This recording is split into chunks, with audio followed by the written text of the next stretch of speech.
It was a cold winter evening. Sarah, a 16-year-old girl, was home alone. Her parents had gone to a friend's holiday party.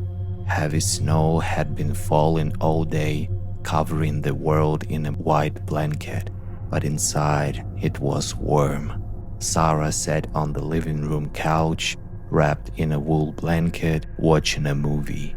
By midnight, her parents still hadn't returned, and the silence in the big house began to weigh on her. The TV stood in the corner next to a large panoramic window. Suddenly, out of the corner of her eye, she noticed movement. In the darkness, amidst the falling snow, she made out the figure of a man. He was walking toward the house. As he approached the glass, the light from the screen hit his face. It was covered in scars, and his lips were stretched into a sinister, unnaturally white grin. Sarah froze, afraid to move. The man just stood there, staring silently at her through the glass. His eyes didn't blink. Then, he slowly reached into his coat pocket and pulled out something shiny. It was a long knife. Unable to take it anymore, Sarah grabbed her phone from the table and dialed 911, never taking her eyes off the creepy visitor. "There is a man outside the window," she whispered.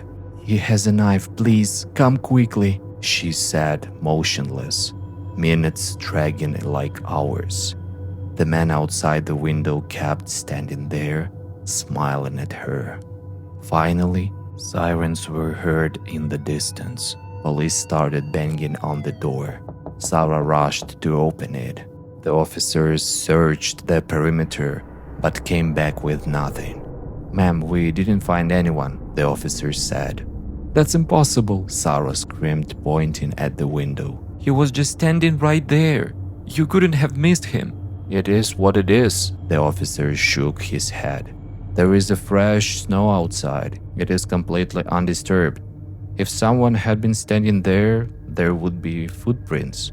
"But I saw him with my own eyes," she insisted. The officers were about to leave when one of them suddenly frowned. He slowly walked behind the couch where Sarah had been sitting. "Oh my God," he whispered. On the carpet right behind the couch were wet boot prints and a discarded knife. "You didn't see the man outside the window," the officer said, turning pale. "You were looking at his reflection in the glass. The whole time, he was standing right behind you."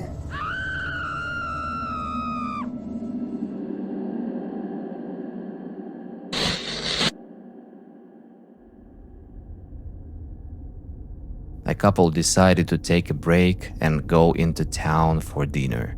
They called a babysitter they knew who often watched their kids. When she arrived, the two children were already asleep in their beds upstairs. She just had to sit in this huge old house and keep an eye on things. Soon, she got bored. She decided to watch TV, but there was no cable in the living room. The parents were strict. The girl called the father and asked the permission to watch TV in their bedroom. "Of course," the father replied. "Thanks," she said. "And I have one more request. Do you mind if I cover up that angel statue outside the bedroom window, or at least close the curtains? It's really unnerving me." That silence hung on the line. For a second, it seemed like the connection was lost. And then, the father screamed into the phone, and there was genuine terror in his voice. "Grab the kids, run out of the house. We're calling the police." "What? Why?" The girl got scared. "We don't have an angel statue." The police found all three of them dead 10 minutes after the call. The house was empty, and the angel statue was never found.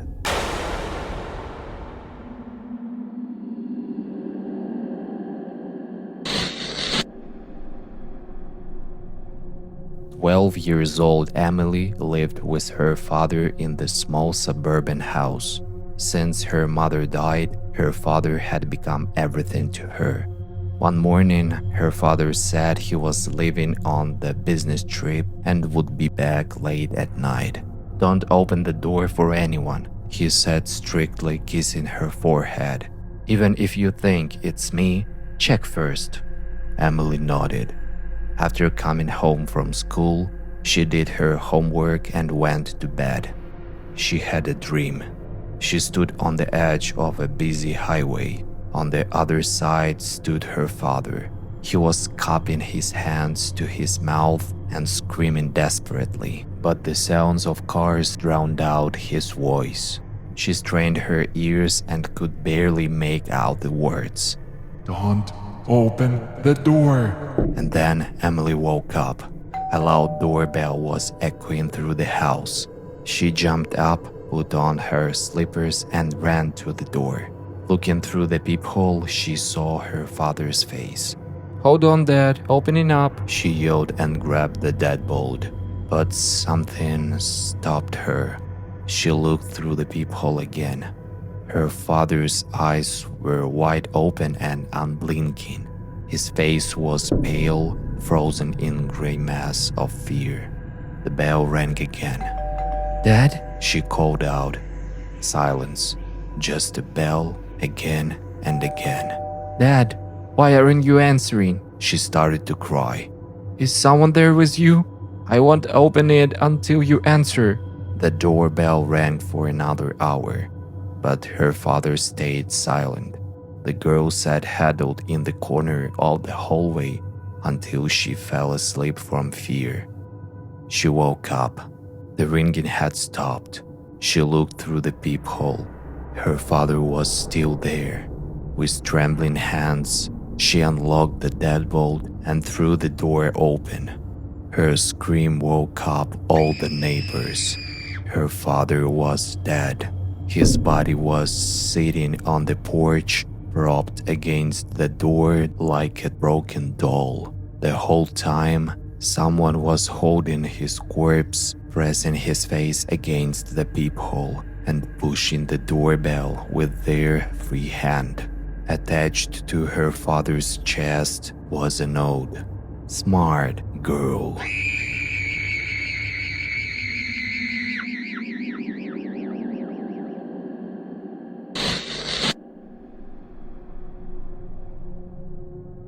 My neighbor Julia told me this story. A few years ago, she and her husband Sasha were renting an old apartment. One morning, after her husband had already left for work, Julia woke up to a strange sensation. It felt like someone was gently stroking her hair. She smiled sleepily, thinking Sasha had come back to say goodbye. But when she opened her eyes and turned around, the room was empty.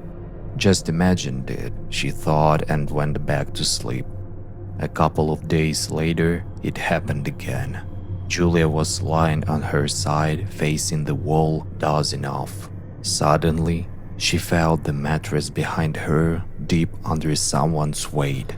She heard heavy, raspy breathing right above her ear.